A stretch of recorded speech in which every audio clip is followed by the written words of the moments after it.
திருச்சிற்றம்பலம். திரு அருள் பிரகாச வள்ளலார் இயற்றிய அருட்பெருஞ்சோதி அகவலில் திருவடி புகழ்ச்சி 64வது பாடல்.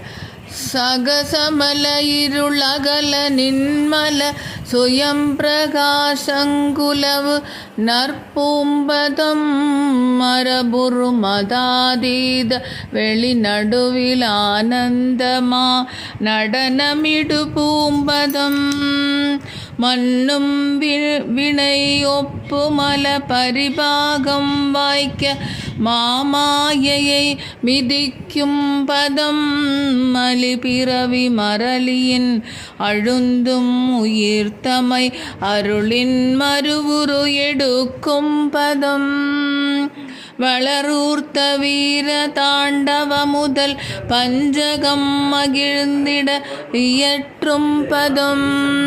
திருச்சிற்றம்பலம்.